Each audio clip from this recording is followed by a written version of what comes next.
Hi there, Jennifer Judge here, and today I am here to talk to you about 3 mistakes that sellers often make.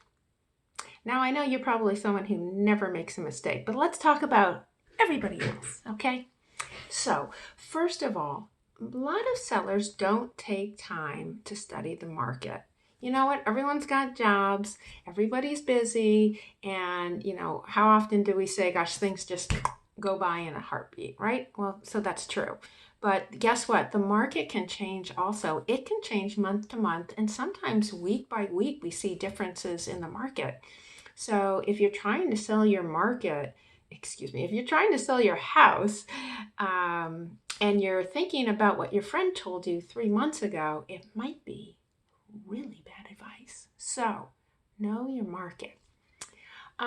Also, don't assume in a seller's market that your home can just be thrown on the market and it will sell.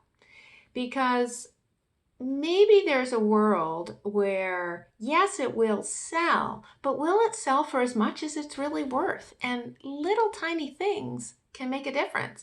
So often we see that sellers don't take the time to prep their house. That doesn't mean you have to spend $40,000, $50,000, $60,000, right? But there's little things. Obviously, I always talk about decluttering your house. Maybe planting some annuals around your house, or something that when you walk in the door, it makes you feel good. And guess what? If you have pets, sometimes pets, they stink. Not always. Ask a friend to come over, someone you know who's going to tell you the truth. Ask them, does my house smell? And please, oh please, don't keep the litter box in the house when you're showing. Put it in the garage. I know your cat can't not go to the bathroom, but think about these things. People make these mistakes all the time. Pets are like family, right? But guess what? Sometimes if your baby had diapers, you wouldn't just leave the diapers around. And that probably is part of the tip.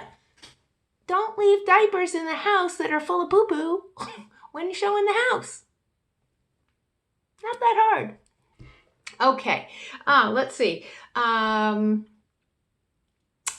Yes, pricing. If you overprice your home, it probably will not sell. Now, and again, in a seller's market, yeah, you might get more than somebody would have gotten 2 years ago, but that doesn't mean that that's overpriced. You have to look at the comps, and you want to price your house appropriately, right? You got to get people into the house in order to sell the house. So, price appropriately. And the number one issue I find, and it kind of wraps up with everything, is that you choose not to use an agent. Now, the only reason I bring that up is that I bet that people that are watching this video have one of many careers. You could be a doctor, you could be a house cleaner, you could be a UX artist, you could be the best engineer in all of the United States. And I bet one of you out there is. But you're busy. Listen, if you're a mom of 5, you're busy. So you need a professional. You need someone like me who studies the market. That's what we do for a living. We study it. We look to see which size houses, what color are houses painted inside, what kind of traffic are the open houses getting week to week, when is a good time to buy and when is a good time to sell. That is part of a strong agent strategy, is to know that information. We're your coach. We want what's best for you. And we want to put your house on the market, looking as good as it can, understanding your budget, understanding the return on what we put in your home before we get it out on the market, so that when we can know where the price is going to go. Sometimes we do what Jennifer Judge likes to call slingshot. Boing! And slingshot means if I think that your house could sell for $550, but I see that the market is showing $525. Can you guess where I'm going to price it? Probably going to price it a little bit below $525. Why? Because somebody looking on the internet is all of a sudden going to go, what?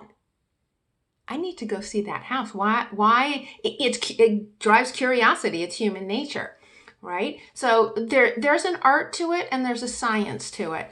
And I would like to think that that's something I really love to do and I'm pretty good at it. So remember, here are the tips that sellers make often mistakes. You don't take time to understand the market. An agent can help you with that. You don't prep the house properly. Guess what? You're probably too busy in some ways. An agent can help you with a great stager if that's necessary, or at least give you tips and timelines. Sometimes timelines really helps the seller, okay?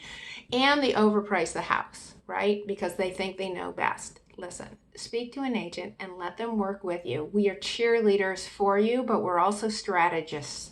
That is what we do. And then we'll go out and market that home like nobody's business. We have a very wide network and we want to help you help yourself so you can get on to the next stage in your life. So I hope that you have an awesome day.